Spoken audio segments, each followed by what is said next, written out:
Menyelesaikan isu internet, fokus lawatan kerja Menteri Komunikasi dan Digital ke Sarawak. Jabatan Bahagian Datuk Sejagup sudah siap.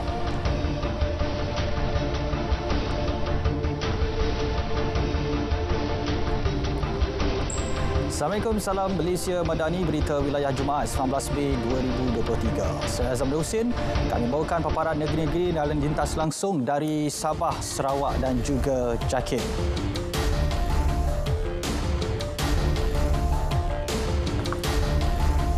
Saudara yang di-Pertuan Agong Sultan Abdullah Riayatuddin Al-Mustafa Billah Shah dan Raja Permaisuri Agong Tunku Haja Azizah Aminah Maimunah Iskandariah berangkat ke Persidangan Persatuan Wanita Desa Sedunia ACWW ke-30 di Putrajaya.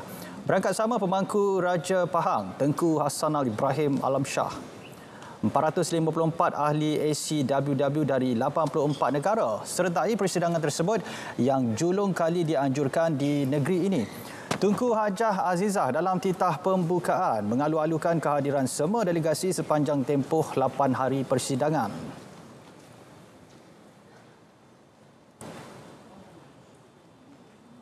As Hostel Society, we have tried to incorporate and showcase the diversity of our culture, cuisine, handicrafts, place of interest for the day trips and spouse programs to enable all of you to experience Malaysia in the 8 days and 7 nights you are with us. We hope that you will enjoy your stay and will be happy to attest our conference team that diversity is our strength. Perasmian persidangan disempurnakan yang di-Pertuan Agong. Turut hadir Perdana Menteri Datuk Seri Anwar Ibrahim dan isteri Datuk Seri Dr. Wan Azizah Wan Ismail. Pengajuran ACWW ke-30 dihoskan Pertubuhan Perkumpulan Perempuan Pahang yang dipengerusikan Raja Permaisuri Agong sendiri. Sementara itu, pemangku Raja Pahang Tengku Hassanal Ibrahim Alam Shah mahu peranan golongan wanita dipertingkat, terutama berkait isu perubahan iklim. Jelas baginda, isu berkenaan juga memberi kesan kepada golongan wanita namun kurang dilibatkan dalam proses membuat keputusan dan langkah mitigasi berkaitan. Justru adalah penting untuk memastikan suara wanita didengari.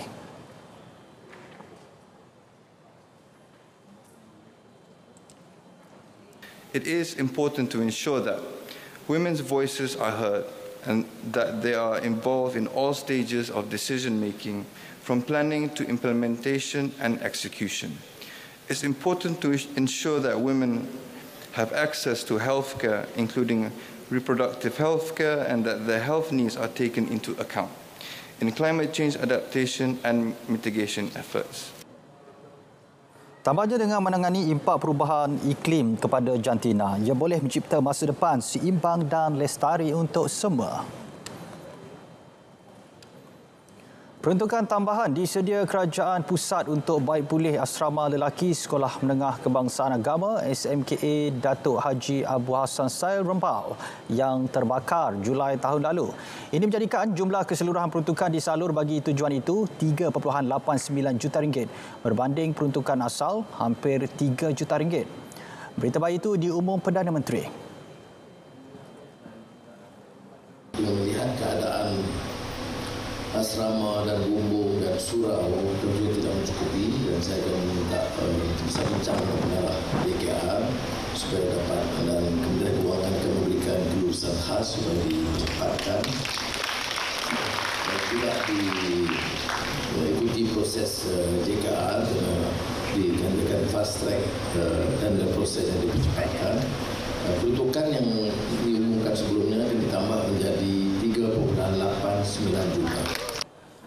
Turut diumum peruntukan RM310,000 untuk baik pulih fasiliti seperti bilik guru dan surau sekolah itu. Menyelesaikan masalah internet di Sarawak, antara fokus lawatan kerja Menteri Komunikasi dan Digital Fahmi Fazil ke negeri tersebut. Beliau dijadual adakan kunjungan hormat ke atas Premier Sarawak untuk bersama-sama meneliti solusi komprehensif terhadap isu berkenaan.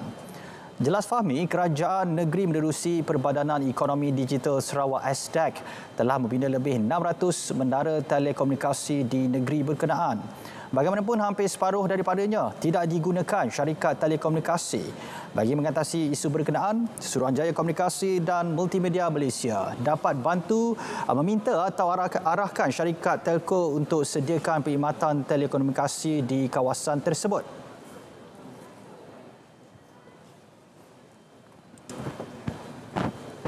Tapi utama ialah isu internet. Itu yang kita akan fokus. Beberapa masalah prasarana, isu kita ada menara-menara tapi tidak ada kuali. Ya. Jadi ini antara perkara yang memang kita tahu, sedar. Dan hari ini adalah untuk meneliti beberapa perkara untuk segera menyelesaikan.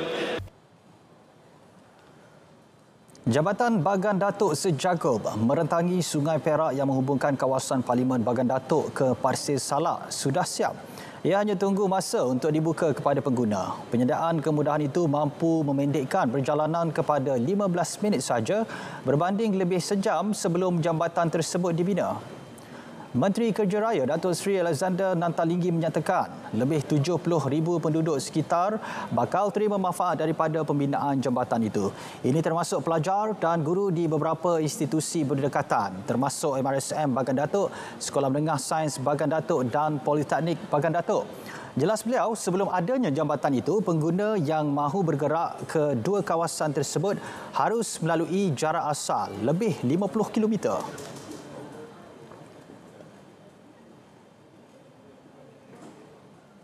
Ini pula mengenai projek lingkaran tengah utama LTU antara Karak ke Simpang Pelangai. Pembinaan yang membabitkan kos RM1 bilion akan bermula selepas reka bentuk laluan jajaran itu siap menjelang Ogos ini. Reka bentuk laluan jajaran tersebut disedia Jabatan Kerja Raya yang bermula dari Lebuh Raya Pantai Timur LPT 1 ke Simpang Pelangai sejauh kira-kira 30 km. Reka bentuk yang siap kemudiannya akan dibawa kepada pihak kerajaan negeri sebelum dibentang menjelang bajet 2024 hujung tahun ini.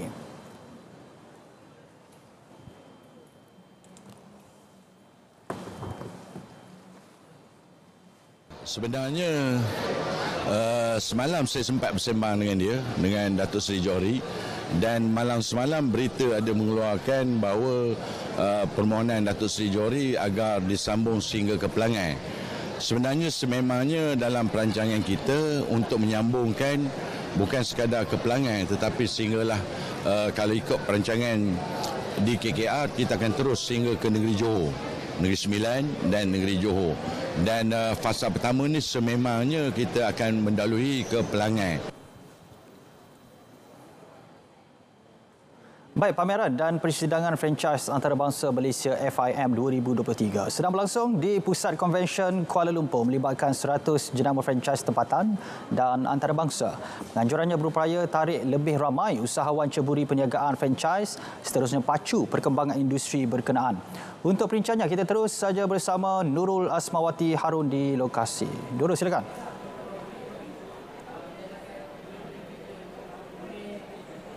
Azam, terima kasih.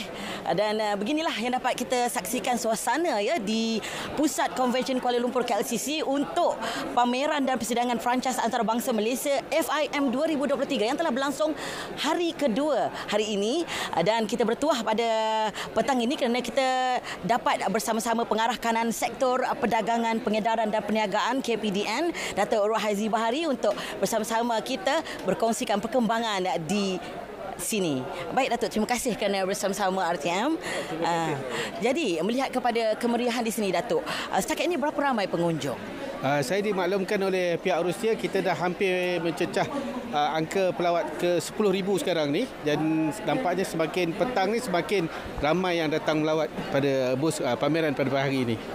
Mungkin Datuk boleh kongsikan manfaat program FIM ini kepada masyarakat. Sebenarnya adalah satu merupakan program pendedahan kepada masyarakat tentang industri franchise, tentang bisnes franchise ni adalah salah satu peluang perniagaan yang boleh diteroka. Selain mengadakan perniagaan sendiri, kira kalau kita lihat, kita guna model atau SOP yang telah dibangunkan oleh pihak franchisor dan kita gunakan untuk sebagai salah satu peluang untuk kita mencuri bidang perniagaan.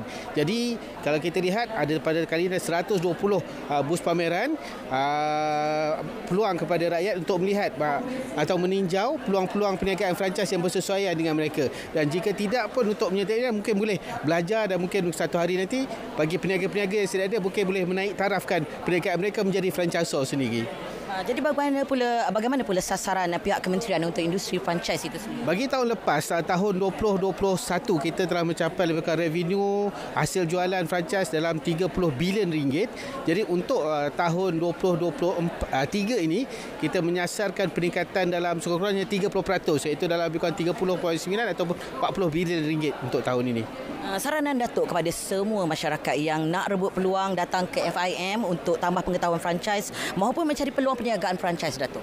Kalau inilah saya menyarankan ke semua rakyat Malaysia yang berkelapangan, besok adalah merupakan hari terakhir dan biasanya kalau melihat kepada pengalaman yang lepas memang akan sangat ramai kerana cuti dan sebagainya. Saya harap datanglah beramai-ramai merebut peluang, melihat dan meninjau tentang industri franchise yang ada dalam negara ini. Dan untuk makluman, negara-negara luar selalunya memandang tinggi kepada kita sebagai salah satu pioneer dalam industri franchise ini, dan kita rebutlah peluang kerana inilah peluang kita untuk memastikan rakyat kita dan juga warga negara kita, khususnya kalangan anak muda. Kalau kita lihat ramai franchisor yang berada di kalangan anak muda, mereka dapat memberikan idea ataupun suntikan idea yang baru untuk kita menjalani ataupun melihat peluang-peluang pelaburan franchise yang ada dalam negara kita. Baik, terima kasih Datuk. Begitulah ya, kepada anda yang masih belum berkunjung ke Dewan 6 Pusat Convention Kuala Lumpur ini, anda boleh datang lagi kerana masih berkesempatan sehingga hari esok. Masih lagi berlangsung pameran dan persidangan franchise antarabangsa Malaysia FIM. Rebut peluang, kata Datuk Rohaizi tadi. Jadi saya kembalikan semula perkongsian ini kepada Azam di Angkasa Puri.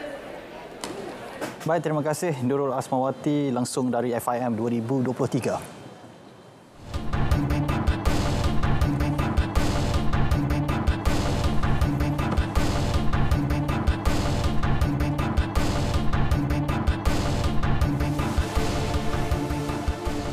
Baik, penggunaan elektrik di Sabah meningkat susulan cuaca panas. Fokus dari Sabah itu akan dikongsikan Muhammad Dia Sahlan di sana. Dia, silakan. Benar Azam, permintaan atau penggunaan elektrik yang agak tinggi disebabkan keadaan cuaca yang begitu panas. Antara punca bekalan elektrik terpaksa dicatu secara berkala di seluruh Sabah. Menteri Kerja Raya Sabah Datuk Insinyur Syahrul Yahya berkata langkah susulan tersebut yang sedang dilakukan Sabah Electricity Sdn Bhd SESB bagi menstabilkan sistem grid elektrik negeri ini dan mengelakkan keseluruhan Sabah mengalami gangguan bekalan. Perlu melakukan apa yang mereka panggil load shedding untuk mengawal kestabilan grid di negeri Sabah ini. Dan dalam masa yang sama, pihak SESB sedang melakukan tindakan jangka pendek untuk menambah kapasiti bekalan elektrik mereka melalui penambahan generator set ataupun penjana kuasa tambahan yang mobile, yang mana saya difahamkan 11 unit sudah ada dan ada 17 unit lagi akan datang, dan ini akan dapat membantu menambah sedikit jumlah bekalan tenaga bagi diagih-agihkan kepada pengguna. Sejak 12 April memang kita telah terpaksa melakukan load shedding. Load shedding ni adalah sesuatu yang terancang. Setakat ni kita tidak nampak elemen sabotaj. Mereka berkata demikian kepada media selepas melawat Pusat Agihan Bekalan Elektrik Sabah SLDC Penampang. Catuan bekalan elektrik dijangka akan berterusan sehingga Julai ini dan berharap pengguna mengamalkan cekap tenaga dalam keadaan berpada-pada. Yayasan Bank Rakyat YBR menyediakan peruntukan bantuan persekolahan kepada 60 buah sekolah rendah dan menengah di Sabah bagi membantu sesi persekolahan yang telah pun bermula sejak Mac 2023. Ia melibatkan 52 sekolah kebangsaan SK dan 8 sekolah menengah kebangsaan SMK.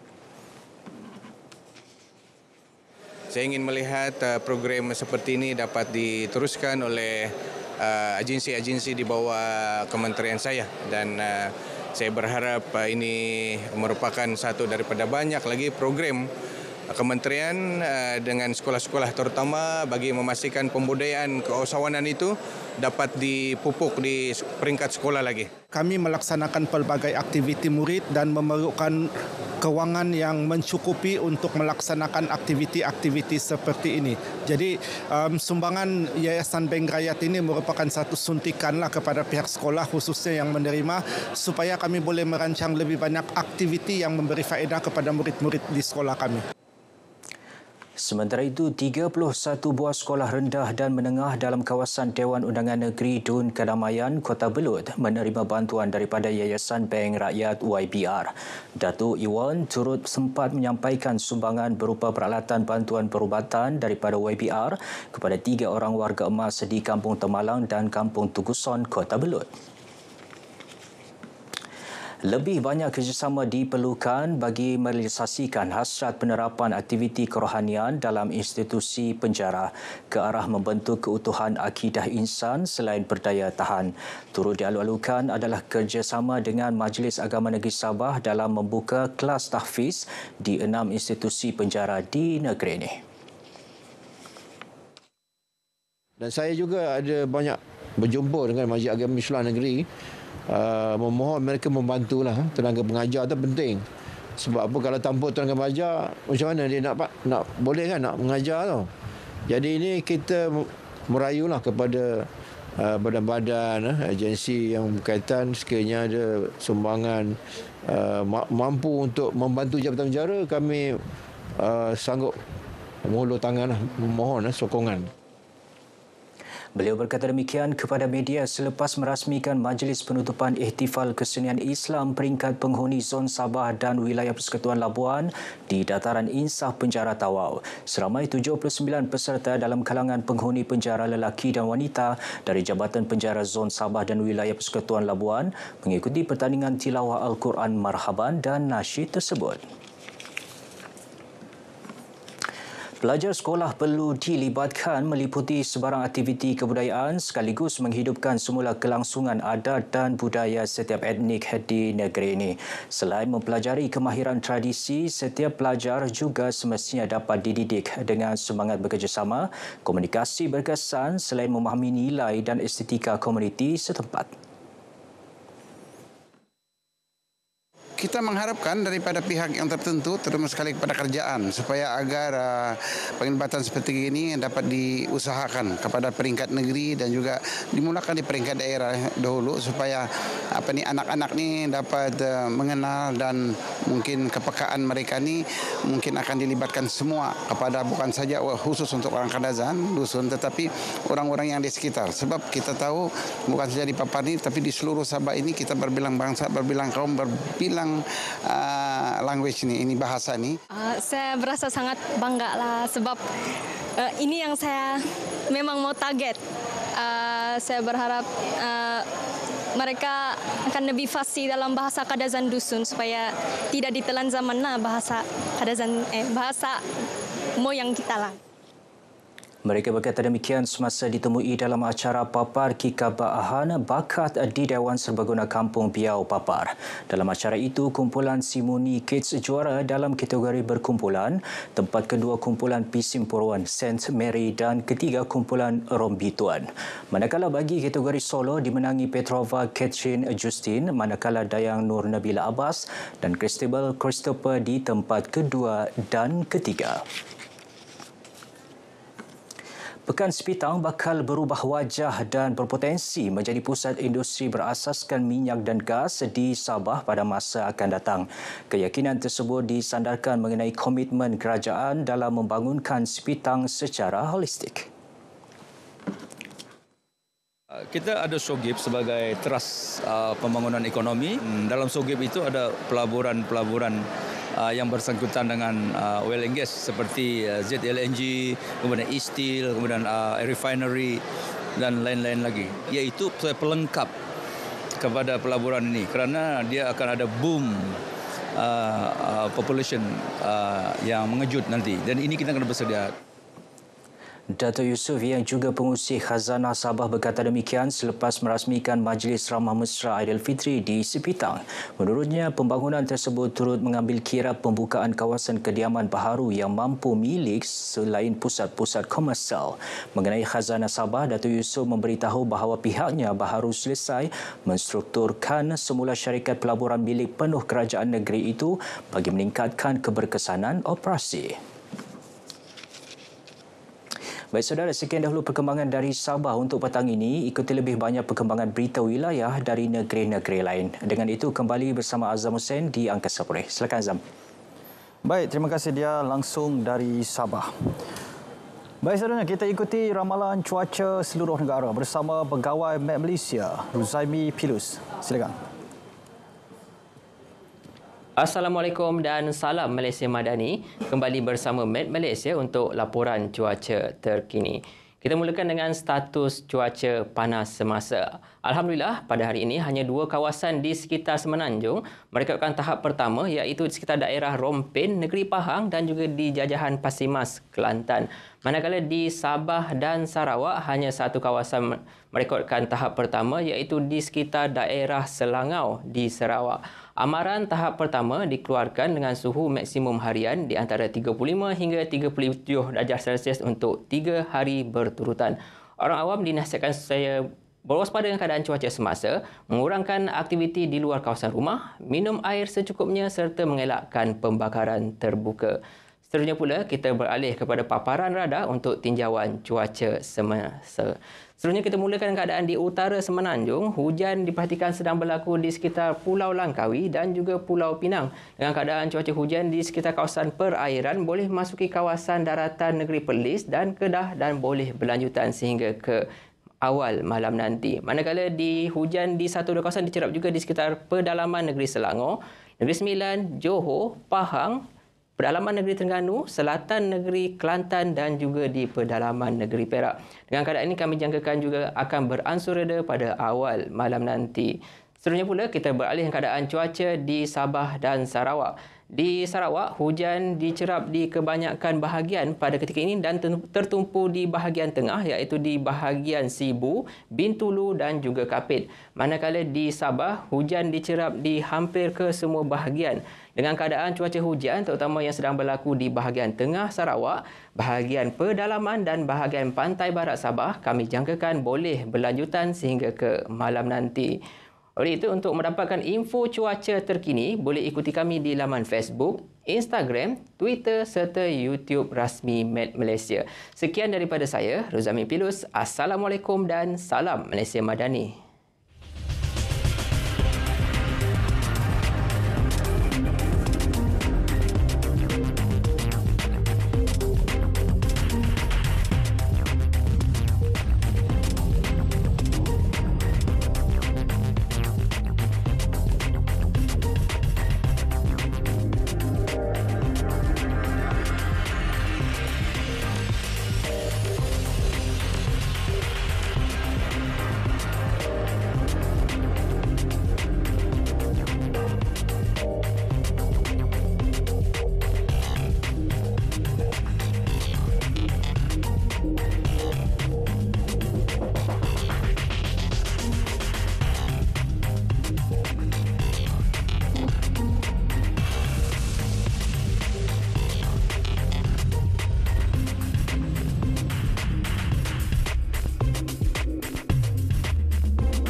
Bertemu kembali.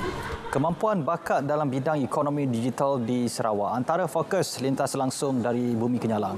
Dan perincangnya bersama Buma Win. Silakan, Buma. Azam, terima kasih. Kementerian Komunikasi dan Digital akan memastikan kemampuan bakat dalam bidang ekonomi digital di Sarawak khususnya dan Malaysia amnya dapat diperkuatkan dan dikekalkan dalam negara. Menterinya Fahmi Fadzil memberitahu ia antara perkara dibincangkan semasa kunjungan hormat terhadap Premier Sarawak Datuk Patinggi Tan Sri Abang Johari Tonopeng dan Menteri Utiliti dan Telekomunikasi Datuk Julahi Narawi di Kuching hari ini. Ujar Fahmi lagi, beberapa perancangan pihak kementerian juga telah dibincangkan semasa pertemuan hampir sejam tersebut. Jelasnya ini termasuk perancangan jaringan telekomunikasi masa hadapan sehingga tahun 2030. Termasuk isu yang melibatkan perancangan 2023 hingga 2030. The blueprint is called 2023 sampai 2030. Some opportunities, for example, on data centers, some opportunities on cyber security. Fahmi menjelaskan kerjasama tersebut merupakan peluang untuk kementerian dan kerajaan Sarawak di dalam membangunkan sektor telekomunikasi negara.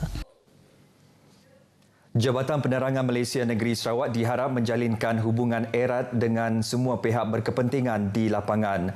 Menteri Komunikasi dan Digital Fahmi Fadzil berkata ia penting untuk mengenal pasti dan mendapatkan maklum balas berkaitan isu telekomunikasi atau capaian internet khususnya di kawasan-kawasan pedalaman Sarawak. Fahmi dalam pada itu juga berharap agar ahli Dewan Undangan Negeri ADUN di Sarawak turut memberi kerjasama dalam memberi maklum balas mengenai keadaan telekomunikasi di kawasan masing-masing. Beliau berkata demikian pada program Berambih Raya Madani Japan Sarawak di Kuching. Jelasnya antara fokus utama lawatan kerja rasmi beliau ke Sarawak adalah memahami keadaan di lapangan sekaligus melihat bagaimana isu tersebut dapat diatasi. Turut hadir ialah Ketua Setiausaha KKD Datuk Muhammad Fauzi Mat Isa, Timbalan Ketua Setiausaha KKD Masura Ahmad Mustafa, Ketua Pengarah Jabatan Penyiaran Malaysia Suhaimi Sulaiman dan Ketua Pengarah Japan Malaysia Datuk Muhammad Sukari Abdul Hamid.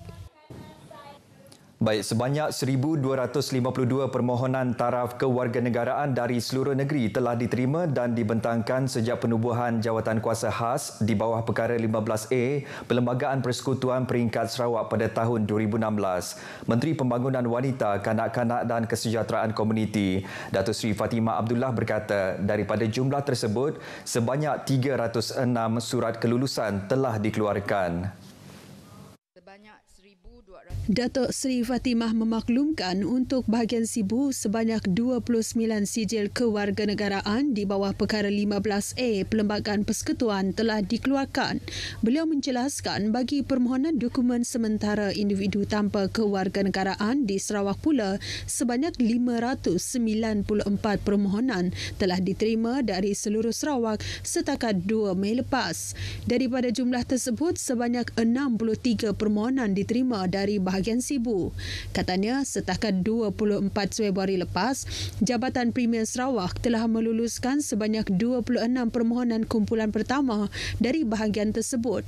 Mengulas lanjut, Datuk Seri Fatimah berkata, antara punca yang menyebabkan kanak-kanak yang dilahirkan di Sarawak tidak memiliki kewarganegaraan termasuk perkahwinan antara ibu bapa tidak teratur dan tidak didaftarkan serta pengangkatan anak bukan warga negara yang tidak teratur dan tidak didaftarkan. Beliau menyatakan demikian di persidangan Dewan Undangan Negeri Sarawak bagi menjawab pertanyaan daripada Adun Jepak Datuk Talib Zulfilip dan Adun Bukit Asek Chiang Jin Ek. Kerajaan Sarawak telah membuat rujukan dan saranan kepada Kementerian Kesihatan untuk menambah baik petunjuk status kesihatan di negeri ini. Timbalan Menteri Undang-Undang MA63 dan Perhubungan Negeri Persekutuan Datuk Sharifah Hasidah Said Aman Ghazali berkata, ini termasuk mempertingkat kesihatan dan kemudahan awam kepada kemudahan kesihatan luar bandar serta menaik taraf penyampaian perkhidmatan kesihatan kepada rakyat di Sarawak.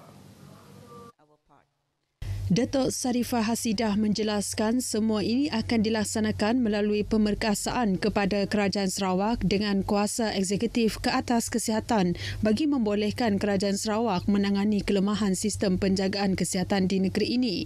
Beliau menambah perkara ini juga telah dibawa kepada Timbalan Perdana Menteri Datuk Seri Fadilah Yusof untuk pertimbangan dan tindakan lanjut. Beliau menjawab soalan yang dibangkitkan Ahli Dewan Undangan Negeri Batu Lintang Si Chi Hau di persidangan Dewan Undangan Negeri Sarawak di Kuching. Mengenai perkara berasingan, Datuk Sarifah Hasidah berkata Perlembagaan Persekutuan membenarkan pewakilan kuasa eksekutif atau pemerkasaan kepada negeri. Perkara ini diperuntukkan dalam Perkara 80-4 Perlembagaan Persekutuan, Perkara 80-4 Perlembagaan Persekutuan Negeri. Beliau berkata Undang-Undang Persekutuan boleh memperuntukkan bahawa pihak berkuasa eksekutif sesuatu negeri hendaklah meliputi pentadbiran mana-mana peruntukan tertentu Undang-Undang Persekutuan dan boleh bagi tujuan itu untuk memberi kuasa dan mengenakan kewajipan ke atas mana-mana pihak berkuasa negeri itu. Tindakan pelucutan hak atas tanah untuk kegunaan pembangunan selaras dengan peruntukan Seksyen 33 Kanun Tanah Sarawak. Menyatakan demikian Timbalan Menteri Perancangan Bandar, Pentadbiran Tanah dan Alam Sekitar, Datuk Len Talib Saleh berkata, mana-mana tanah yang ditarik balik menurut seksyen tersebut akan kembali menjadi tanah kerajaan berdaftar. Oleh yang demikian, Datuk Len menjelaskan mana-mana pihak yang berminat untuk memohon tanah tersebut bagi pembangunan boleh memohon untuk tujuan pemberi milikan. Walau bagaimanapun, katanya pertimbangan untuk memberi milik adalah tertaluk kepada perancangan kerajaan ke atas tanah tersebut serta pemohon memenuhi syarat dan kriteria pemberi milikan yang ditetapkan. Menjawab soalan daripada Ahli Dewan Undangan Negeri Setakan, Datuk Hamzah Ibrahim, dalam persidangan Dewan Undangan Negeri di Kuching, Datuk Len menambah peratusan kadar premium yang dikenakan ke atas pemberi milikan tanah kerajaan bagi kegunaan komersial, industri dan perumahan adalah tertaluk kepada lokasi tanah. Katanya bagi tanah yang terletak di bandar utama seperti kawasan Kuching, Batu Kitang, Padawan, Semarahan, Serian, Sibu Miri dan Bintulu, premium yang dikenakan adalah 100% daripada nilai pasaran. Manakala bagi pemberi milikan tanah kerajaan di bandar-bandar lain, peratusan kadar premium yang dikenakan bagi kegunaan komersial dan industri merangkumi tanah bandar dan tanah pinggir bandar adalah 51% daripada nilai pasaran dan tanah desa adalah 25%. Bagi peratusan kadar premium yang dikenakan bagi kegunaan perumahan pula, tanah bandar adalah 40%, tanah pinggir bandar 30% dan tanah desa adalah 25% daripada nilai pasaran. Pelbagai projek grid di bawah skim elektrik luar bandar RES Last Miles dan projek off-grid skim pembekalan elektrik alternatif luar bandar Sarawak SARES dan hybrid telah dilaksanakan di kawasan Dewan Undangan Negeri Dun Baleh sejak tahun 2016. Timbalan Menteri Utiliti dan Telekomunikasi Datuk Dr. Abdul Rahman Junadi berkata, setakat ini 2 projek di bawah skim RES Last Miles sedang dalam pelaksanaan yang melibatkan 18 buah rumah panjang. Datuk Dr. Abdul Rahman memberitahu projek-projek tersebut dijangka siap pada suku pertama tahun depan. Manakala 2 projek lagi sedang dalam perancangan melibatkan 4 buah rumah panjang yang akan dilaksanakan melalui off-grid SARES dan 3 buah rumah panjang akan dilaksanakan melalui skim RES Last Miles. Projek-projek terbabit katanya dijangka akan bermula pada suku ketiga tahun ini. Beliau berkata bilangan isi rumah dalam skim RES Last Miles bagi Dun Baleh yang dalam pelaksanaan adalah sebanyak 436. Antara isi rumah yang terlibat adalah dari Rumah Agang Nangas Tekom, Rumah Jimbun Ulak Tapang dan Rumah John Kerangan Ara. Kos projek bagi skim RES Last Miles yang sedang dalam perancangan adalah sebanyak 29 juta ringgit. Datuk Dr. Abdul Rahman menyatakan demikian ketika menjawab soalan daripada Dun Baleh Nicholas Kudi Jantai di persidangan Dun Sarawak. Saudara, Pesta Badudun dan Lumba Kerbau edisi ke-19 membuka tirai hari ini di Kampung Lubuk Sigantang, Limbang. Pesta yang sinonim dengan masyarakat Melayu di daerah itu diadakan sejak 2012 dan dijangka menarik ribuan pengunjung memeriahkan pesta yang menjadi salah satu aktiviti utama dalam kalender pelancongan negeri Sarawak. Sebanyak 13 buah kampung Melayu di daerah Limbang menyertai pesta dengan acara Lumba Kerbau bakal menjadi tarikan utama. Turut berkampung 3 hari memeriahkan Pesta Badudun, studio mini Limbang FM yang menampilkan penyampai dan personaliti Limbang FM. Kita sangat teruja sebenarnya untuk bersama-sama dengan penduduk kampung khususnya di Kampung Lubuk Sigantang untuk memeriahkan lagi Pesta Badudun dan Lumba Kerbau untuk edisi ke-9 kali ini. Dan kepada pengunjung-pengunjung, jangan lupa untuk berkunjung ke booth RTM. Kita menyediakan pelbagai hadiah yang menarik untuk mereka dan jadi letaklah beramai-ramai untuk meriahkan lagi Pesta Badudun dan Lumba Kerbau. Majlis perasmian dijangka dirasmikan oleh Timbalan Perdana Menteri Dato' Seri Fadilah Yusof pada esok. Badudun merupakan bahasa Limbang yang membawa maksud berkunjung, dianjurkan oleh Persatuan Melayu Limbang, Persatuan Penternak dan Lumba Kerbau Limbang dengan kerjasama pejabat residen Limbang. Baik, perkongsian itu tadi mengakhiri berita dari Sarawak. Salam Malaysia Madani. Kita kembali bersama Azam di Angkasa Puri. Azam, silakan. Baik, terima kasih Buma dengan laporan-laporan dari Sarawak. Kawalan bola sepak Liga Super 2023. Pertembungan semakin sengit dalam memburu takhta kejuaraan. Jumaat 19 Mei, Kuching City FC bertemu Johor Darul Takzim 7.45 malam di TV2 dan saluran sukan RTM. Saksikan juga secara penstriman langsung di RTM Click.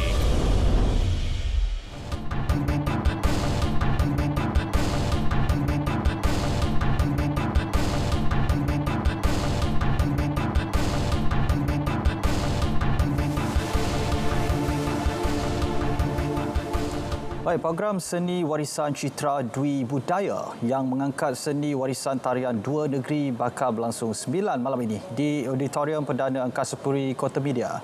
Perbincangan lanjut bersama Samsia Samsi di sana. Sam, silakan.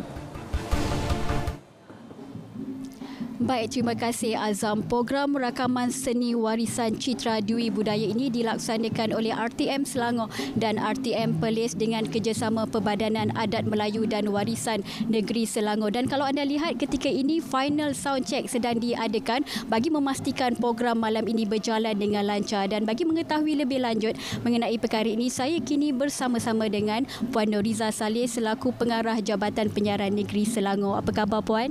Baik, terima kasih Sam. Puan, mengenai program pada malam ini, boleh Puan jelaskan dengan lebih lanjut? Okey.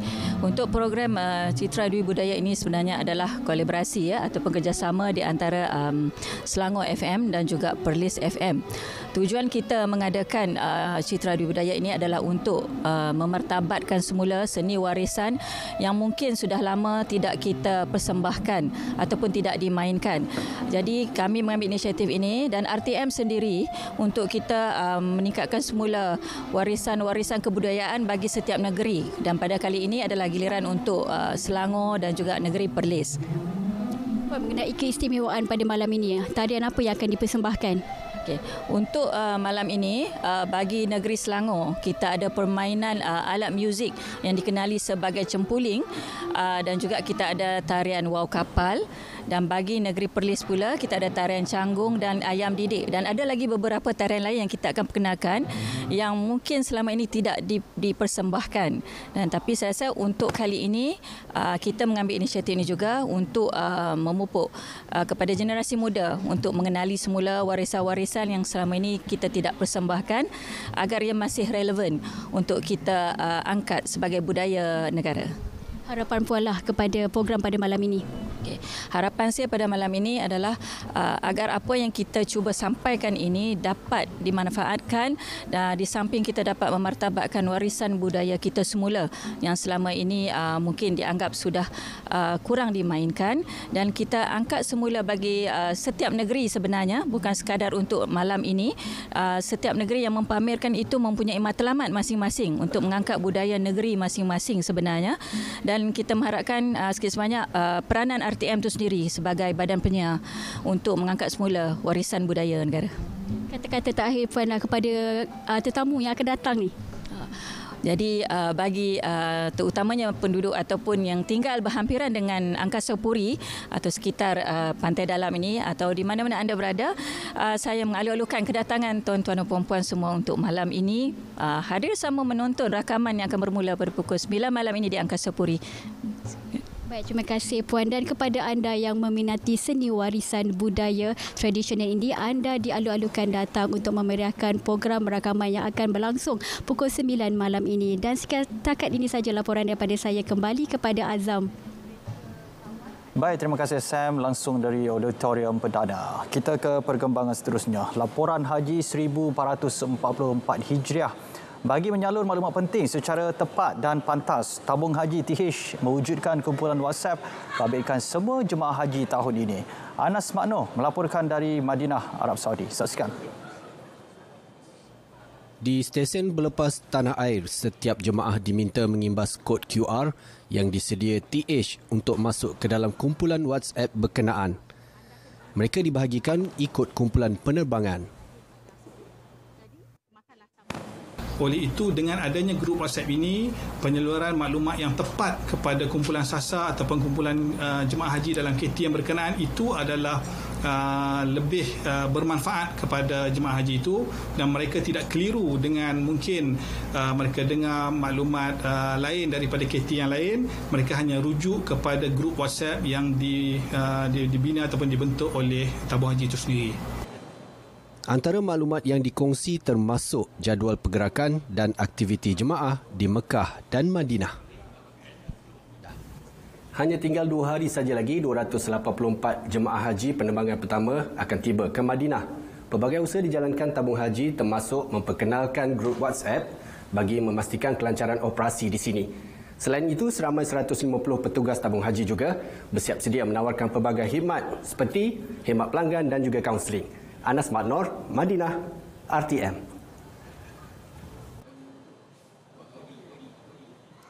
Dan bagi memastikan kelancaran urusan haji para jemaah terutama berkaitan pasport dan visa, petugas Tabung Haji bekerja 24 jam dengan sistem penggiliran.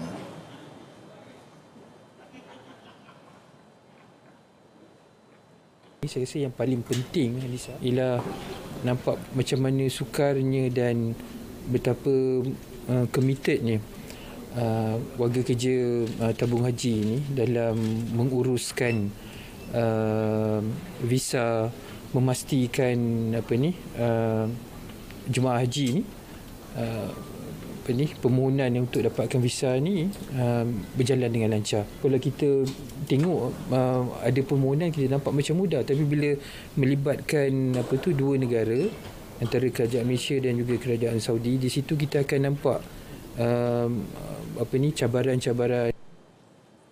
Beliau ditemui selepas mengadakan lawatan mengejut ke bangunan TH Ibu Negara bagi meninjau proses pengurusan dokumentasi Jemaah Haji 1444 Hijriah.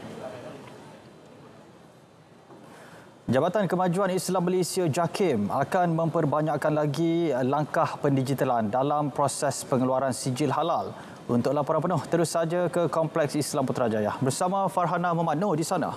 Farhana, silakan. Ya Azam, JAKIM kini sedang membangunkan sistem halal ingredients, iaitu satu sistem pengumpulan data bagi semua bahan mentah yang digunakan oleh industri makanan. Ia bagi memastikan semakan status halal bahan tersebut menjadi lebih pantas dan untuk proses permohonan sijil halal. Ke arah itu, Pengarah Bahagian Pengurusan Halal JAKIM Muhammad Zamri Muhammad Sapik berkata, pihaknya kini sedang meneliti tata cara pengendalian piawai SOP yang boleh dipendekkan selain menambah baik sistem sedia ada. Pertama dia kena submit dokumen lah, dokumen permohonan, dan di situ akan ada semakan dokumen ataupun dikenali sebagai audit dokumen, dan kemudian selepas selesai audit dokumen dia kena melaksanakan pembayaran untuk mendapatkan persijil halal, dan seterusnya kita akan pergi kepada audit. Selepas audit dia akan masuk kepada jawatankuasa persijil halal Malaysia, dan selepas selesai persijil halal Malaysia dia akan mendapat sijil lah. Bagaimana SOP yang sedia ada, mungkin kita boleh pendekkan, dan begitu juga kita akan melaksanakan beberapa langkah-langkah digitalisasi. Pemohon juga digalakkan untuk membuat bayaran fee secara dalam talian supaya proses pembayaran lebih pantas sebelum audit dilakukan. Bagi mengawal selia pengurusan pensijilan halal badan-badan pensijilan halal luar negara yang diiktiraf oleh JAKIM pula, sistem MyEHub disediakan agar semua produk yang dipersijilkan halal oleh Badan Pensijilan Halal Luar Negara boleh disemak dan dimuat turun oleh industri atau pengguna. Keperluan mendapatkan pengiktirafan sijil pengesahan halal JAKIM tidak hanya terhad kepada kilang memproses produk atau rumah-rumah sembelihan semata. Malah ia lebih meluas meliputi premis restoran yang menyediakan makanan menu tempatan atau antarabangsa dengan pemilih Islam maupun bukan Islam. Wartawan kami Syarah Hashim menyediakan laporan ini.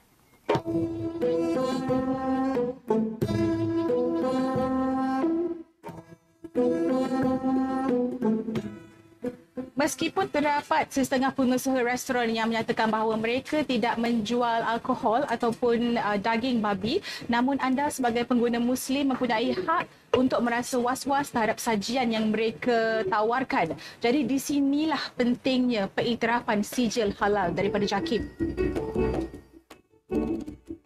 Terdapat segelintir pengusaha premis makanan yang merasakan bahawa proses memohon sijil halal adalah rumit dan mengambil masa yang agak panjang. Namun, bagi pengusaha restoran Korea Lee Kyu-ho, proses permohonan sijil halal menjadi mudah apabila premis tersebut mempunyai rekod dokumentasi halal yang teratur dan sistematik. Ini termasuk rekod senarai bahan ramuan, status halal pembekal bahan tersebut, kaedah logistik dan sebagainya. So for me, it's a super difficult way to do it. But if I can go through this, then customer will have a more faith on my restaurant too. Actually, the whole halal process, the first I thought it was about the ingredients, to whether it is halal or not. But as I was running this process, it's not only about the ingredient.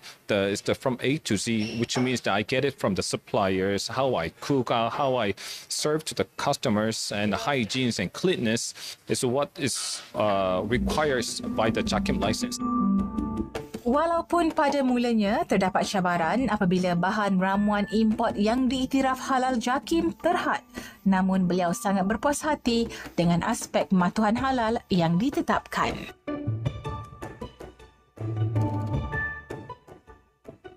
Every single race is different.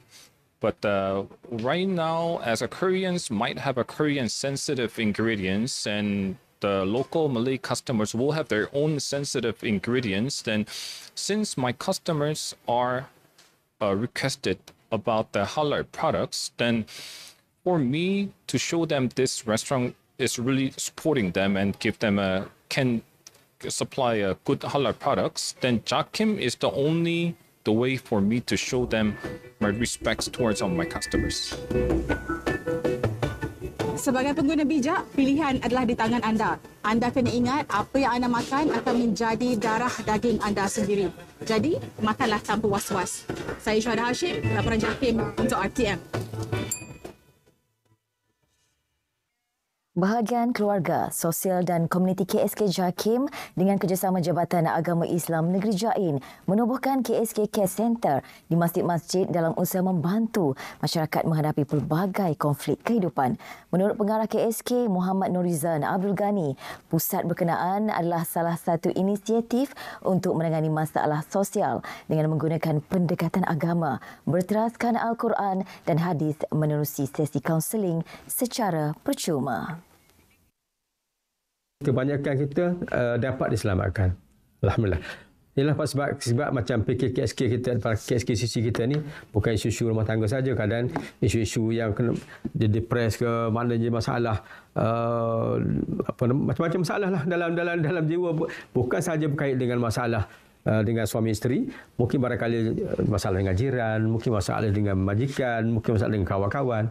Itu semua ni kes ni semua kita ambil. Mostly lah sebagai besar daripada yang kes kita ambil itu alhamdulillah berjaya.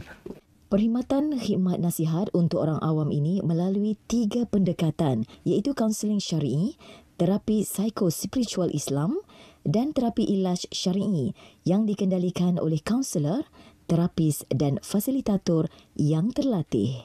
Bagi mendapatkan perkhidmatan nasihat dan bimbingan, orang awam boleh terus ke masjid-masjid terpilih atau berhubung dengan Jabatan Agama Islam Negeri. Pusat kaunseling ini turut terbuka kepada masyarakat bukan Islam. Bahan itu tadi mengakhiri lintas langsung dari Kompleks Islam Putrajaya. Kembali ke Angkasa Puri, Kota Media untuk lebih banyak paparan dari negeri-negeri. Assalamualaikum. Baik, terima kasih Farhana langsung dari JAKIM.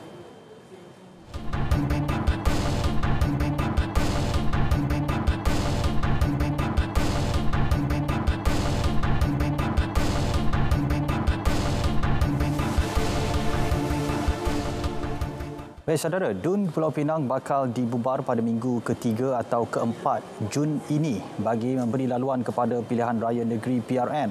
Ia selari kesepakatan bersama 5 lagi negeri terlibat PRN untuk bubarkan DUN masing-masing dalam tempoh sama. Ada pertimbangan masing-masing sebab ada acara-acara kerajaan dan sebagainya. Namun di Pulau Pinang kita akan stick to the original plan, iaitu kedua minggu yang terakhir lah, sama ada minggu yang ke-3 ataupun minggu yang ke-4. Itu adalah kepastian. Sistem parkir pintar yang mula dilaksana Majlis Perbandaran Kanga MPK mulai 1 Mei lalu bukan sahaja berupaya tingkatkan kecekapan pengurusan parkir bagi memudahkan pengguna, malah mengurangkan ketirisan dalam pungutan hasil. Alhamdulillah, feedback yang kita dapat daripada pihak syarikat dan juga pada pihak pengunjung memang banyak memberi kemudahan kepada para pengunjung lah, mana kita tak perlu lagi nak buat bayaran secara tunai dan bagi baki dan sebagainya. Boleh dibuat pembayaran menggunakan kad Touch 'n Go ataupun aplikasi e-wallet Touch 'n Go, menggunakan kad debit, kad kredit, menggunakan IC yang ada fungsi Touch 'n Go pun boleh. Dan itu orang kata kaedah-kaedah smart parking ataupun cashless parking yang kita laksanakan untuk memudahkan orang ramai. Pelaksanaan sistem parkir pintar di Kangar babitkan kerjasama MPK dengan syarikat First City Parking Sdn Bhd. Fasa 1 melibatkan arked niaga Padang Besar dan Gapura Square yang sudah dibuka kepada pengguna 1 Mei lalu, dijangka jana hasil bulanan RM50,000. Ia bakal diperluas secara berperingkat ke seluruh kawasan bawah kawal selia MPK. 2 lelaki dan seorang wanita ditahan selepas dipercayai terlibat dalam aktiviti pengedaran dadah di Kampung Paya, Kamunting, Perak kemarin. Sebanyak 48.44 kg ganja mampat dirampas menerusi beberapa siri serbuan yang dijalankan pada pukul 8.15 hingga 11.25 malam. Ketua Polis Perak Datuk Seri Muhammad Yusri Hassan Basri memaklumkan hasil ujian saringan air kencing mendapati ketiga-tiga suspek negatif dadah dan tidak mempunyai rekod kesalahan lampau. Kesemua dadah dipercayai untuk pasaran tempatan bernilai RM153,260 dan boleh digunakan lebih 15,700 penagih. Polis turut menyita 3 kenderaan dan jumlah keseluruhan rampasan bersama harta bernilai RM220,930. Suspek direman 6 hari bermula semalam hingga 23 Mei dan kes disiasat di bawah Seksyen 39B Akta Dadah Berbahaya 1952.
Kerja-kerja pembersihan di flat Taman Ungku Tun Aminah Tutas Kudai Johor baru yang berusia hampir 40 tahun kini mencapai 70%. Pembersihan berkenaan dibuat secara berfasa melibatkan 40 blok. Adun Skudai, Marina Ibrahim berkata, satu jawatankuasa bertindak ditubuhkan dan beberapa pendekatan baru diperhalusi bagi mengatasi masalah sisa pukal penduduk. Kerjasama dengan Majlis Bandaraya Iskandar Puteri turut dilaksana untuk merangka pelan berkaitan rejuvenasi flat tuta.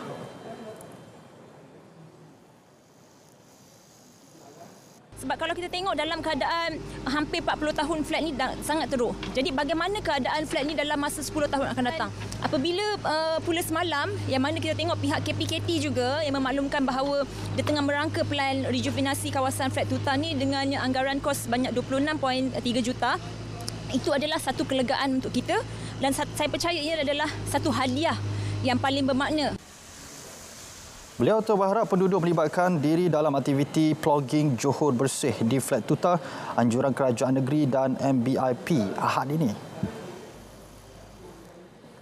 Lebih 1,300 peserta dijangka menyertai pertandingan pidato rukun negara peringkat kebangsaan Piala Pusingan Tuan Yang Terutama yang di-Pertuan Negeri Melaka 2023. Setakat ini 1,229 penyertaan telah pun diterima.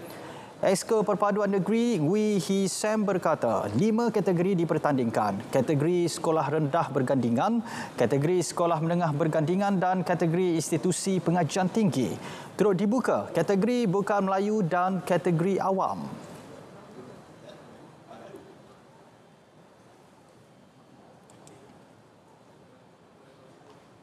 Penyertaan pertandingan pidato rukun negara peringkat kebangsaan Piala Pusingan Tuan Yang Terutama yang di-Pertuan Negeri Melaka telah dibuka secara rasminya pada 15 hari bulan Mei 2023 pada hari Isnin lalu dan tarikh tutup pada 20 hari bulan Julai 2023. Para peserta akan dinilai menerusi video rakaman penyertaan yang dihantar kepada pedus setia dan yang mereka layak akan ke pertandingan akhir pada 14 hari bulan September 2023. Perlawanan bola sepak Liga Super 2023. Pertembungan semakin sengit dalam memburu takhta kejuaraan. Jumaat 19 Mei, Kuching City FC bertemu Johor Darul Takzim 7.45 malam di TV2 dan saluran sukan RTM.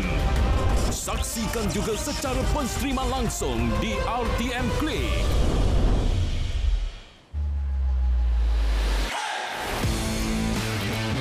Selain usu, saya pun boleh baca berita. Saksikan saya, Tan Chong Min dalam Stadium RTM 20 dan 21 Mei ini.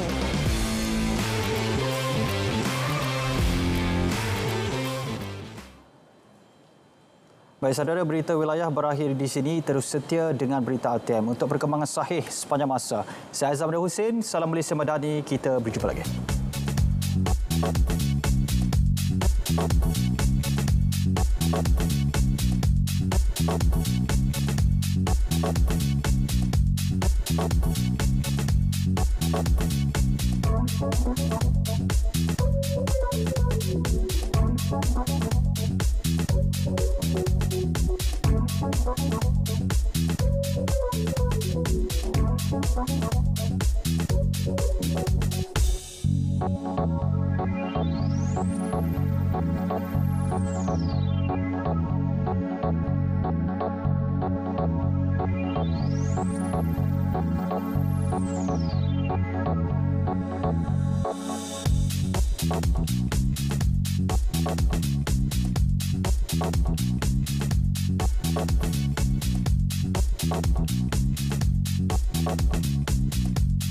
Thank you.